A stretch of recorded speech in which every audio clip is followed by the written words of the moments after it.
Hi again, kiddos. So we are now on chapter 9 of The Dragon of Blue Land.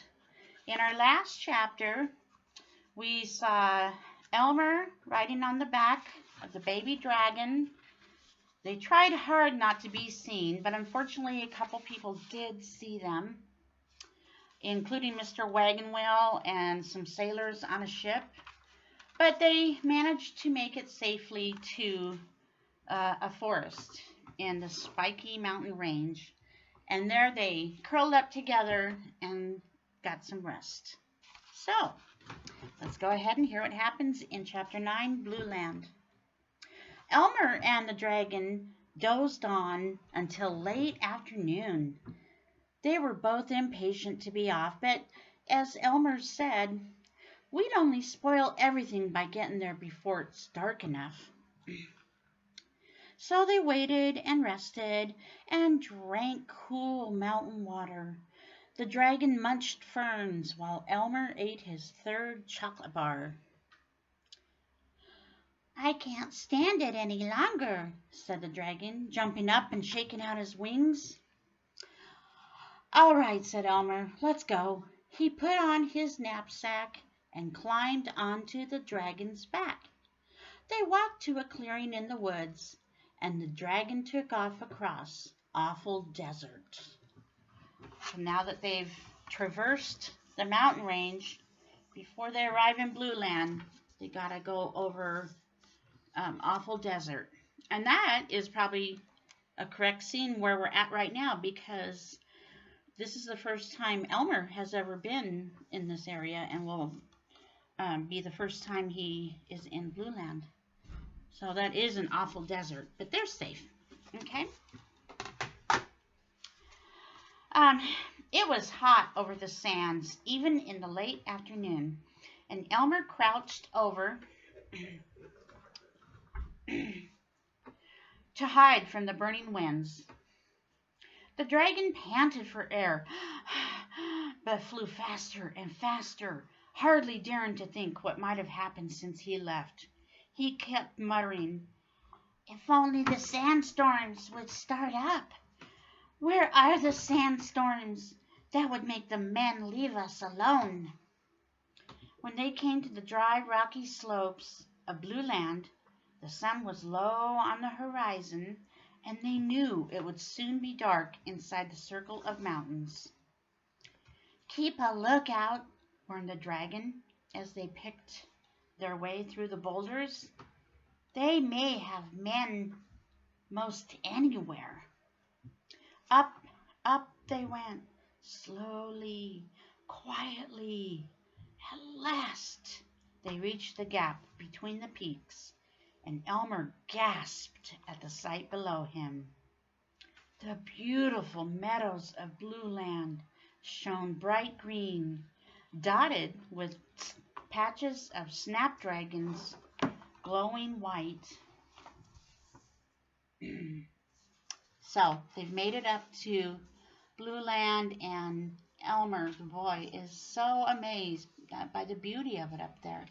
And you can kind of see, well, you can see the lake in the middle, and all the little plants are bushes, are snapdragon flowers. Hang on, I gotta let my dog in. Come here. I don't know if you kids have met my doggie. Well, my little doggie. Come here. Pluto, do you want to say hi? Do you want to say hi to the kids? She won't sit still. Never mind. I'll introduce her later. Okay. Dotted with patches of snapdragons, glowing white in their dimming light. Okay, right now there's no pictures at all. Okay, kiddos? Oh, I'm sorry about my lighting. I thought this light would be better, but it seems to be almost worse. And at the center, the lake water reflected the pink of the sky. Suddenly it was gone into darkness as the sun set. But the dragon had been straining to see across the lake, and suddenly he grabbed Elmer for joy. "The men! I saw the men, and they were still standing outside the cave with the net. Maybe we're not too late." He hurried Elmer down to the giant snapdragon bush, which hid the entrance to the little tunnel. "I don't think they found it," he whispered happily as he pulled aside the roots and rocks.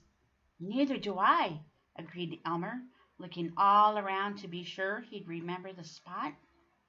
Then he took off his knapsack and unpacked one whistle, one horn, the flashlight, and the ball of string. Remember, Elmer always has these good ideas of what to pack for his adventures. "Lower your neck so I can measure the strings for your whistle and horn," he said, getting out his jackknife. "Why do I have to have them on strings?" asked the dragon. "I don't want you to drop them. If the men never see them, maybe they'll never guess what happened." The dragon laughed and tried out the strings to make sure he could reach the horn and whistle easily. "They're fine," he said. "Now I'll wait here until you tell me it's time. Look, the men are building a campfire. They must be having supper." "So much the better," said Elmer as he started down into the tunnel with his knapsack. "But how will your family know I'm your friend?" "Tell them Boris sent you." "Boris? Is that your name?" "Yes," said Boris uncomfortably. "I was embarrassed to tell you before." "That's no worse than Elmer," said Elmer. "Oh, I suppose not. And it's certainly not so bad as some in my family. I might as well tell you the rest. My sisters are Ingeborg, Eustacia, Gertrude, Bertha, Mildred, and Hildegard. Let's see, 1, 2, 3, 4. Yep, that's 6 sisters. And my brothers are Emil, Horatio, Conrad, Jerome, Wilhelm, Dagobert, and Egmont. That's 7. So, and then if you add Boris in, that would be 8 boys and 6 girls. But hurry. Can you imagine? But hurry. I can't wait to hear what's been happening to them all. Once inside the tunnel, Elmer snapped on his flashlight and shot it over the damp walls. The ceiling was high enough so he could walk easily. Down, down he went around curves, through small rooms. Now we have some pictures, kiddos. So there is, of course, Elmer with his flashlight. And we're about to find out what happens in this scene. So I'll show it to you. And then more narrow tunnels until at last he came to the place where the dragon had got stuck. He heard scratching and scraping noises, and he knew he must be very close to the dragon family.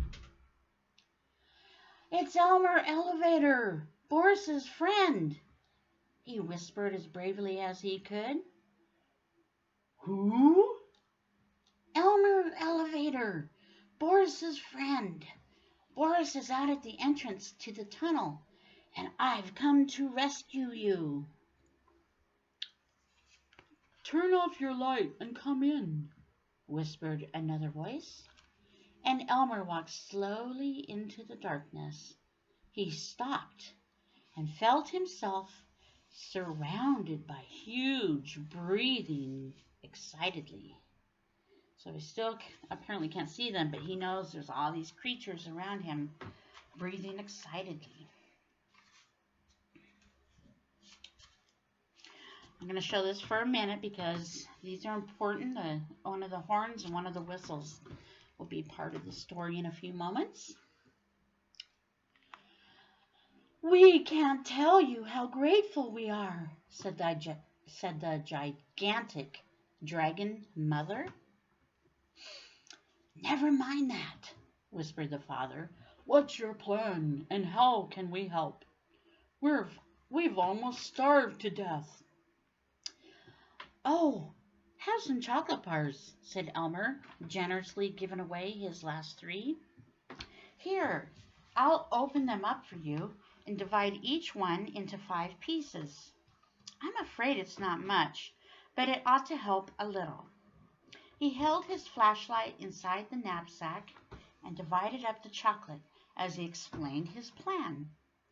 They all chuckled low dragon chuckles and began to feel much better.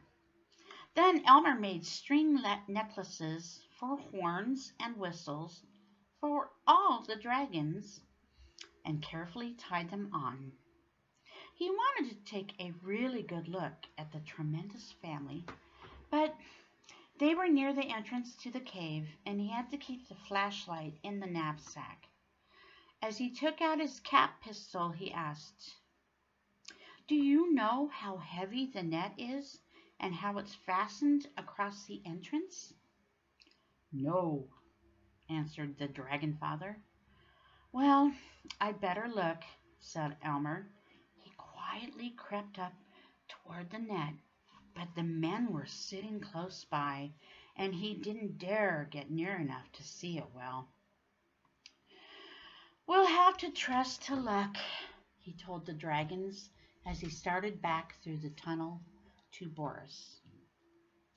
Better yet, they can trust God. They can pray to God and ask for guidance and ask for help.